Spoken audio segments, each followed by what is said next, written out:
Hello everybody, ProtoFoxy here coming back at you with another video, and today we're riding that nostalgia train. I'm talking about Unicron Trilogy toy line stuff, and this one is probably one of my favorite molds from that entire line. Today we're going to go ahead and talk about Cybertron Downshift, and let's get right down to it. Obviously no packaging because this is an old toy. I've had it since its release. His accessories are attached, but I don't have his missiles in there. But Cybertron Downshift, we're going to go ahead and just take the accessories off so we can get a good look at this car mold, because this is one of the first instances of a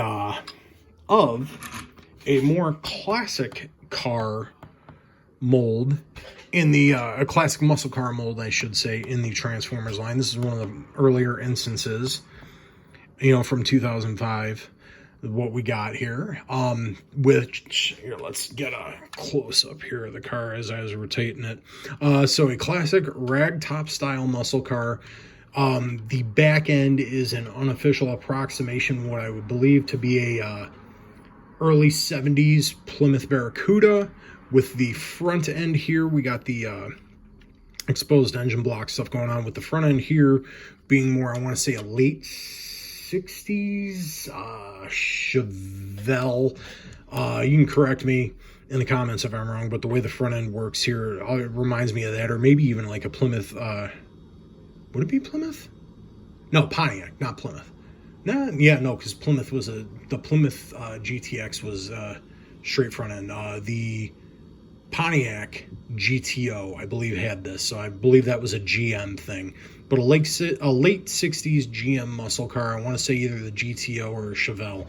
But, so yeah, and it comes out looking like a pretty cool kind of amalgamation of a late 60s, early 70s muscle car. And I love the colors. The colors have that throwback, too, to the late 60s, early 70s. Something...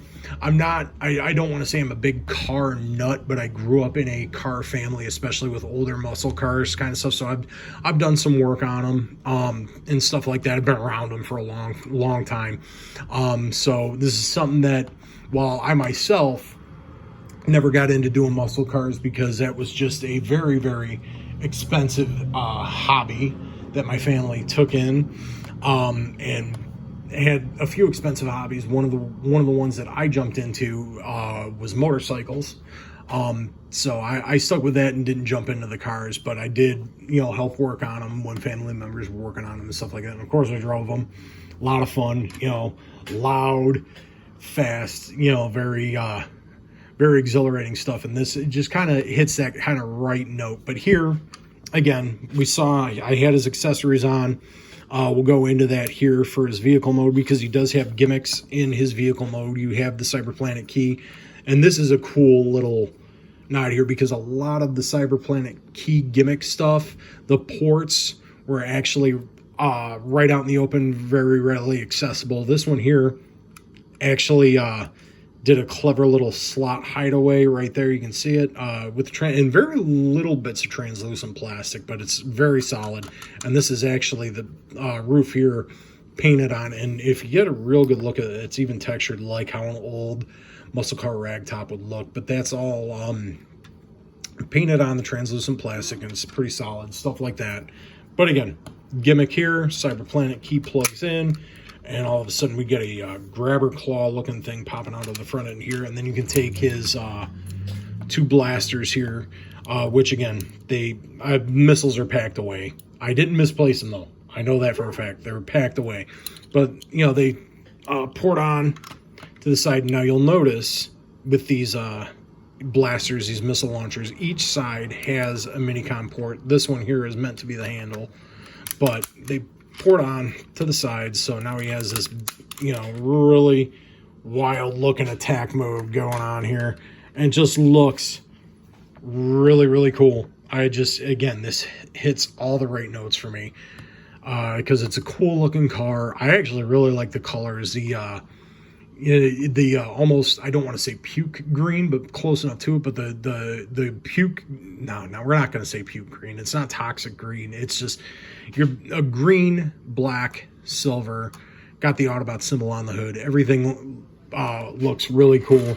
And again, something you don't really see much anymore, painted in tail lights and stuff like that. And even here, another cool little thing, the quad exhaust, and this would actually be inaccurate, you would actually have a dual exhaust.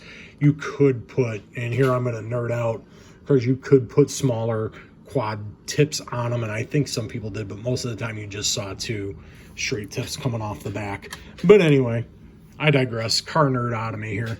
But yeah, cool looking car. Rolls real well.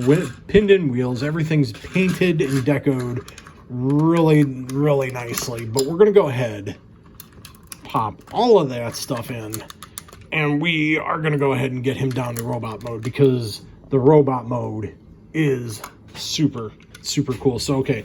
And again, Unicron Trilogy stuff, not terribly difficult to transform. You flip parts here. And now another cool thing I will note, for the robot mode, these pop up here, and those are his heel spurs. So nothing sticking way out in the back. That's just right there.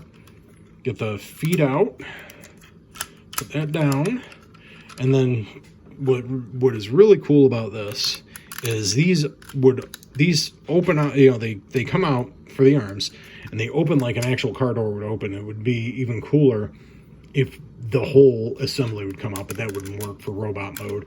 But, you know, open up. And again, we're going to go in real quick. Why I'm not worried about this translucent plastic is look how substantial that is there, how thick that is. That's really thick plastic, so I don't foresee that cracking like ever. So anyway, and then we go ahead, separate the legs, and we got the waist section here, which he folds, and it's a really unique transformation for what it does. It's simple, but it's unique. Okay, we're gonna save that. So then we're here. Legs are out. Go ahead and flip that down, and this makes his arms. Come on, hands, and again, I clip my nails. So getting stuff out with no fingernails is very difficult. All right, come on, give it to me. Boom.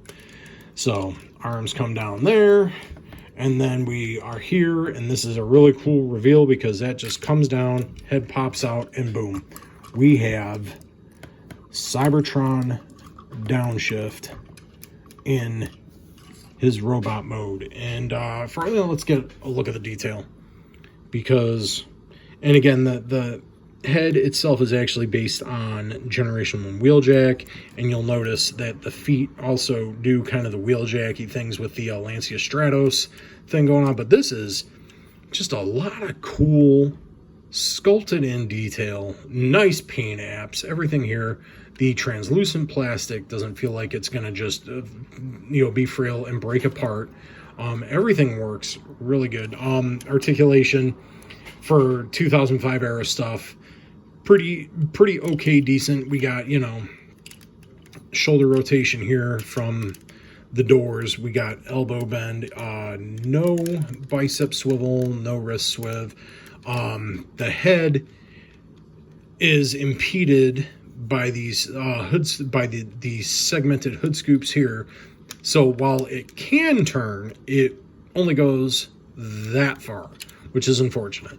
No waist swivel, kick forward that far. He's impeded in the back here. You can kind of shift that out of the way, but it tucks his head in. Does have really nice knee bend, ball jointed hips, all that good stuff. But you get a decent amount of posing out of this guy for a 2005 toy. But he is the big bonus part of it is that he's just so big and chunky and substantial. He doesn't feel like he's going to shatter in your hand or anything like that. He just feels good. We'll spin him around the table in this cool little pose here before we get into his accessories and stuff like that, because that all works in to the robot mode. Obviously, the planet key here does the same thing, and actually, and this is a really neat bit of engineering, because this folds down. Obviously, the activation is still with the roof assembly, but it still works, and that's always really cool. So you tab the key in there. He's got his claw, which is now a chest, and this is actually a really cool take on the whole hood chest Autobot kind of thing. And then with his blasters, not only are they handheld, and let's let's do it that way. Not only are they handheld blasters, so you can hold both of them, but they also have these grooves that they can actually attach to the shoulders. So you can put both on his shoulders, both in his hands, or have one in his hand and one on his shoulders, however you want to do it. It just looks so cool, and he's just so mean looking in every in both modes, in robot and vehicle mode. He's just so cool looking. I love this. And when I dug him out, and being on my nostalgia kick here, I've been going through a lot of the older figures. When I dug them out, I just was just in awe about how, because I remembered this figure fondly, and I was just in awe about how good it was. And this was 2005. Yes, he doesn't have a lot of whole modern posability things going on anymore, and I get that. Some people want that, but this, for playability back then, and the fact that he can, like, he's holding that pose there, he's not going to get in a huge range of posing, but he's substantial, he's thick, he's chonky, and all the joints work. None of the translucent plastic is going to snap, and that's one thing that we just don't see anymore these days, is substantial plastic and stuff like that. But this was just, it was a great figure. I can't say enough that if you can get your hands on this, you need to, because he's just so good. Don't know what he's running on the secondary market. I haven't looked it up. I would imagine, because I know they did redeco this in the 07 movie line as a Walmart exclusive, and did the old Micromaster Big Daddy colors, and that thing is expensive. I remember looking that up just to see, because I actually want to get my hands on it because I like those molds so much. But I refuse to spend $60 on that toy loose, because this is a $10 toy. I've had this since release. Hindsight, probably should have bought that redeco when it was released back in 07, but I didn't, because I had this one. I was like, at that point in time, I wasn't, I had stopped doing the whole completionist collecting thing, and was just like, no, I already have the mold, I'm good, and now I want it, and of course it's super expensive. I actually seen some in-package samples of them go for over 100, so it's just ridiculous, very highly desirable, and I can see why, because the Downshift mold for Cybertron is just super awesome. I can't go on enough about it. So if you can get your hands on this affordably, I definitely would. It is a great, great toy.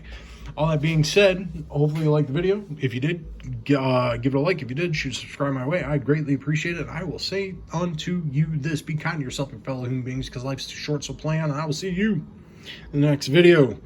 Try and get this guy.